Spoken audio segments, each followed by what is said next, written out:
Welcome. This is Jane Gardner, and welcome to Solopreneur Success Strategies.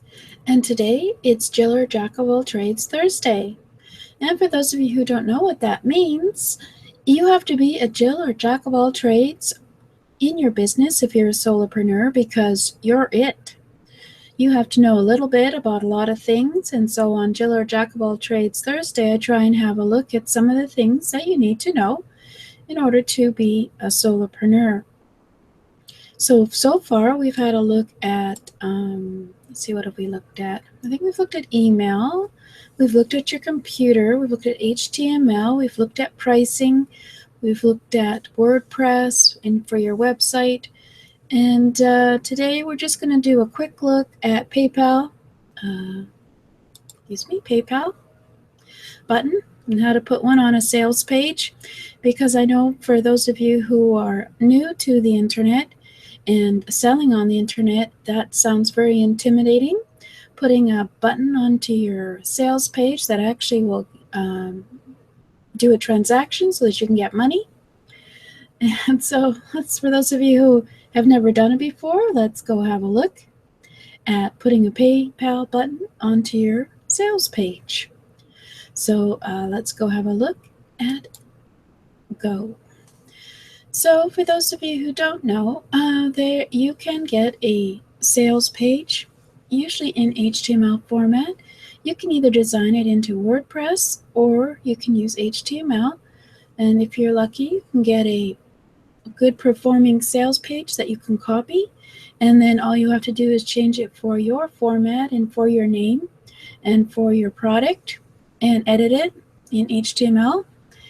But that's for another day. So let's go ahead and have a look at putting a PayPal button onto your sales page. So right now this is in the website browser. It's an HTML document, but it's loaded up into the browser, so it looks like your website, of course. And let's just start with the demo here. So we want to put the button down below the price, of course, and we have a sales page, and we want to put it down below the 17.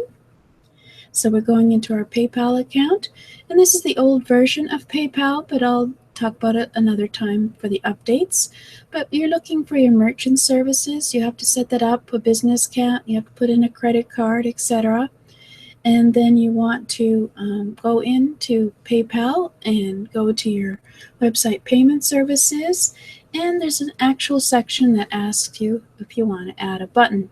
This is, of course, after you've set up the actual product in your PayPal. So we're skipping one part of it, so maybe next time we'll do both. But this is the choose a button type and enter your payment details. It's going to be a buy now button.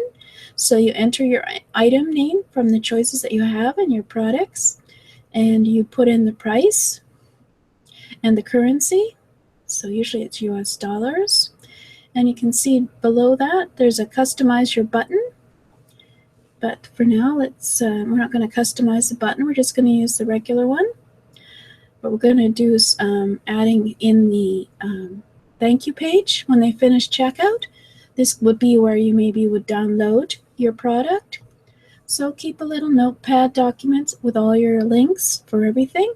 So we're going to paste the link for where they download the document that they've paid for, let's say.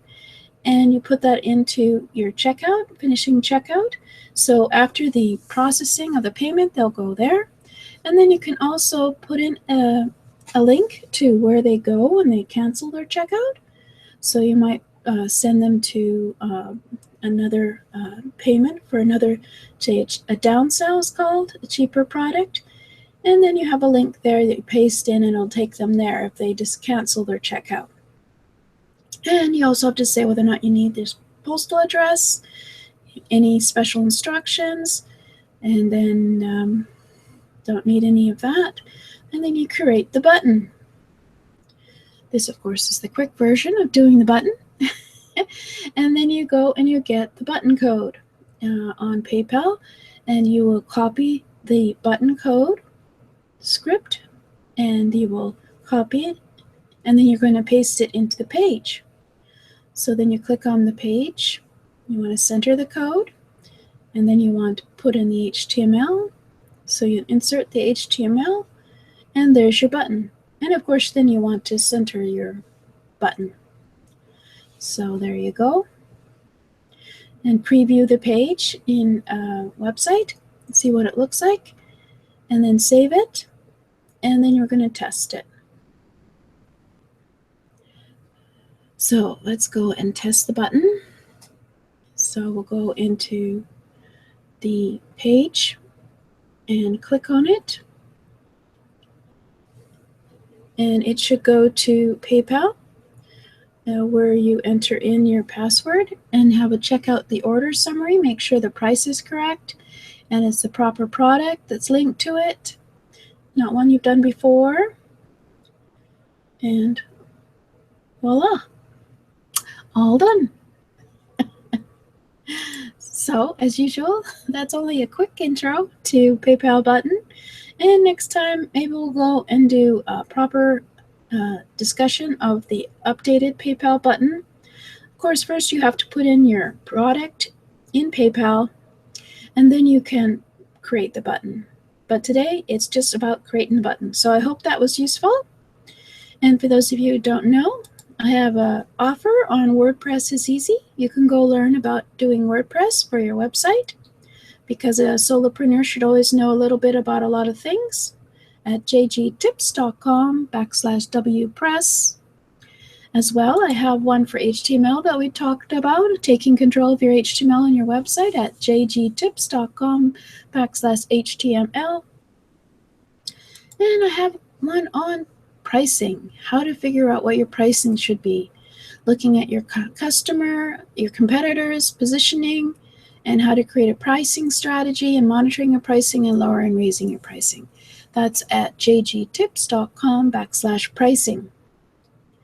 So next time, we should probably go and have a look at PayPal further and do the whole process through, because nowadays it's not about phoning and getting a customer to phone you and getting the sale and getting them to write a check or getting them to talk to you personally and get their credit card number. Now you can have payment systems that will do that automatically, so that you aren't overwhelmed by having to process and answer all these phone calls.